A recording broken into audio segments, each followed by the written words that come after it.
Hello friends, welcome to our YouTube channel in online support by CK। पिछले video में मैंने बताया था लूसेंट का बायोलॉजी का दूसरा चैप्टर है पादप जगत का वर्गीकरण। इसका पार्ट 2 और पार्ट 1 बन चुका है, पार्ट 3 बन रहा है। तो प्लीज़ आप लोग देखिए पूरा, और वीडियो पे अच्छा लगेगा तो लाइक ज़रूर कीजिएगा और शेयर कीजिएगा ताकि अपने फ्रेंड्स को भी इसके बारे में बता सकें। चलते हैं वीडियो क्वेश्चन पे।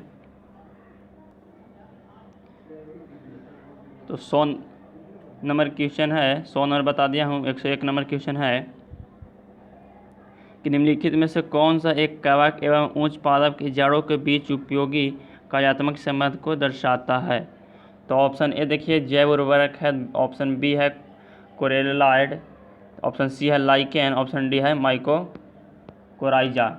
ये देखिए बहुत इंपॉर्टेंट क्वेश्चन है, ये IAS के एग्जाम में पूछ चुका है 1999 में। लूसेंट का जो भी क्वेश्चन मैं बता रहा हूँ सारे इंपॉर्टेंट क्वेश्चन है, सारे पिछले एग्जामों में पूछे हुए क्वेश्चन हैं। इसका राइट आंसर हो जाएगा option D mycorrhiza. 102 number,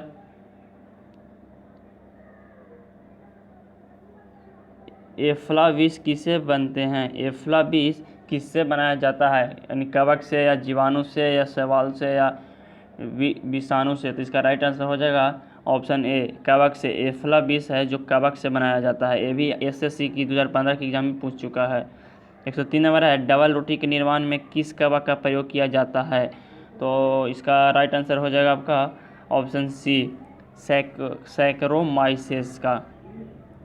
104 number lichen जो एक नग्न चट्टान पर भी पारिस्थितिक अनुक्रम को प्रारंभ करने में सच है, वास्तव में किसके सहजीवी सहचर है? तो इसका राइट आंसर हो जाएगा आपका ऑप्शन बी यानी शैवाल और कवक का। देखते हैं 105 नंबर क्वेश्चन। 105 नंबर है निम्नलिखित में से क्या SO2 प्रदूषण का सर्वोत्तम सूचक है? देखिए ये भी SSC 2015 में पूछ चुका है, पिछले प्रश्न भी UPSC में पूछा था 2014 में। तो 105 का राइट आंसर हो जाएगा ऑप्शन बी लाइकेन। 106 नंबर देखते हैं लिटमस किससे निकाला जाता है? यानी ऑप्शन ए है हल्दी, ऑप्शन बी है सिनकोना की छाल, ऑप्शन सी है लाइकेन, ऑप्शन डी है मशरूम। तो इसका राइट आंसर हो जाएगा ऑप्शन सी लाइकेन से निकाला जाता है। लिटमस लाइकेन से निकाला जाता है। ये भी इंपॉर्टेंट है, SSC 2013 में पूछ चुका है प्रश्न।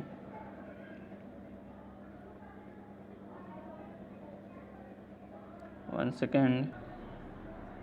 107 नंबर क्वेश्चन है लाइकेन में कवक और शैवाल के मध्य सहजीवी संबंध कहलाता है। तो 107 का राइट आंसर हो जाएगा ऑप्शन ए हिलोटिज्म कहलाता है। लाइकेन में कवक और शैवाल के मध्य जो सहजीवी संबंध होते हैं, जो मिले होते हैं, उन दोनों को हेलोटिज्म कहा जाता है।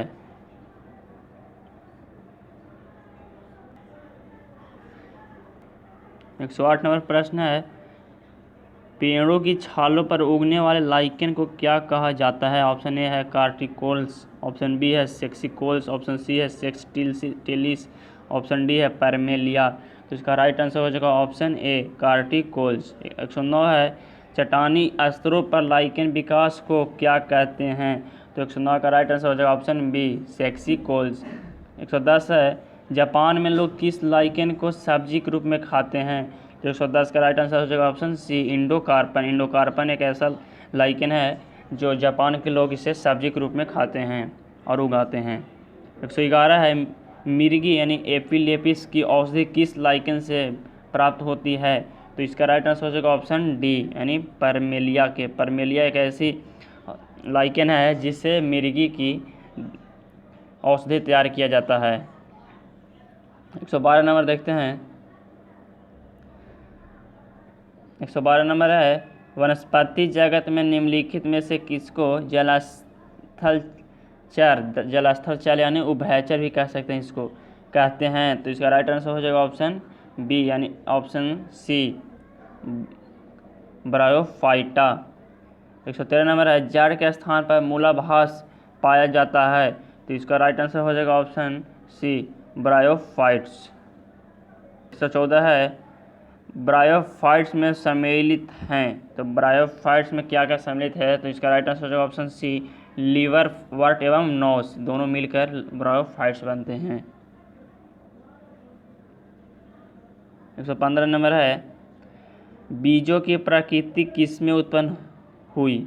बीजों की प्रकृति किसमें उत्पन्न हुई? शैवाल में या कवक में या ब्रायोफाइट्स में या टेरिडोफाइट्स में? तो इसका राइट आंसर हो जाएगा ऑप्शन डी, टेरिडोफाइट्स में। 116 नंबर है, जलीय फर्न जिसे जैव उर्वरक के रूप में प्रयोग किया जाता है वह क्या कहलाता है, यानी वह क्या है? इसका राइट आंसर हो जाएगा ऑप्शन बी, यानी एजोला। ये भी देखिए UPPCS 2015 में प्रश्न पूछ चुका है।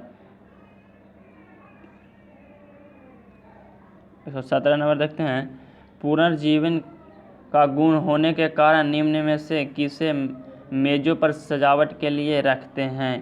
तो इसका राइट आंसर हो जाएगा ऑप्शन सी, सिलेजिनेला को। 118 नंबर है, निम्नलिखित में से किसके बीजाणु दवा के रूप में प्रयोग किया जाता है? इसका राइट आंसर ऑप्शन ए होगा, लाइकोपेडियम का। 119 नंबर है, निम्नलिखित में से किस जैव उर्वरक के रूप में प्रयोग किया जाता है? तो 119 का राइट आंसर हो जाएगा ऑप्शन सी, एजोला को हम उर्वरक के रूप में प्रयोग करते हैं। 120 नंबर है, सबसे अधिक क्रोमोसोम किसमें पाया जाता है? ऑप्शन ए है मनुष्य में, ऑप्शन बी है टेरिडोफाइट्स में, ऑप्शन सी है हाथियों में, ऑप्शन डी है एंजियोस्पर्म में। तो इसका राइट आंसर हो जाएगा आपका ऑप्शन बी, यानी टेरिडोफाइट्स में सबसे ज़्यादा, टेरिडोफाइट्स में, सॉरी एक, हाँ इससे राइट है, टेरिडोफाइट्स में सबसे ज़्यादा क्रोमोसोम पाए जाते हैं।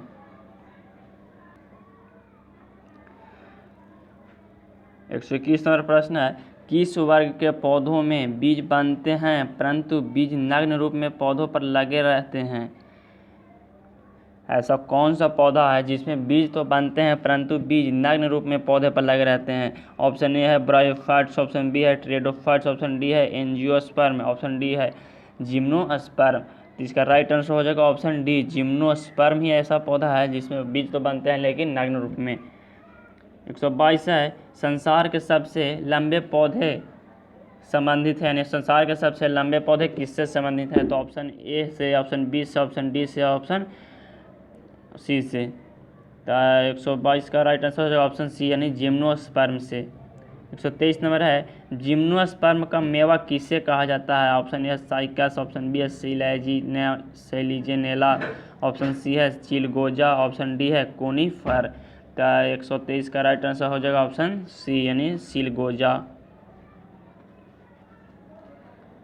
124 है, कोरेलाइट्स जड़ें पाई जाती हैं।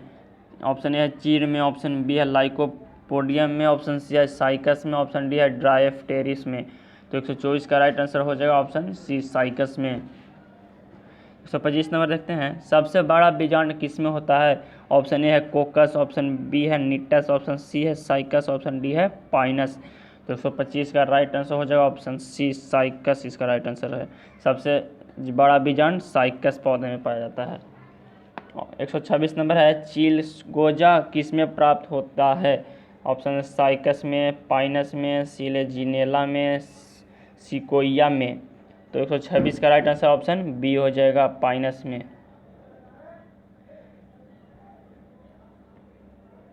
127 नंबर देखते हैं, साबूदाना यानी सैगो किससे बनाया जाता है? साबूदाना किससे बनाया जाता है? इसका राइट आंसर हो जाएगा ऑप्शन ए, साइकस से।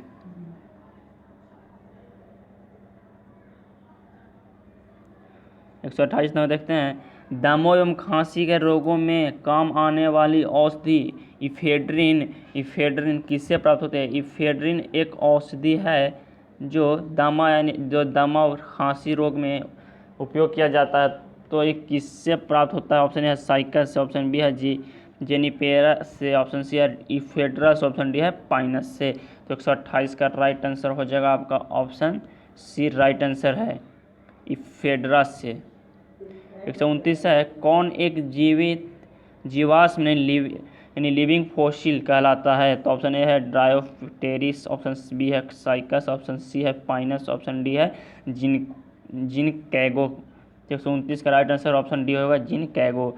ये भी RRB 2009 में पूछ चुका है प्रश्न।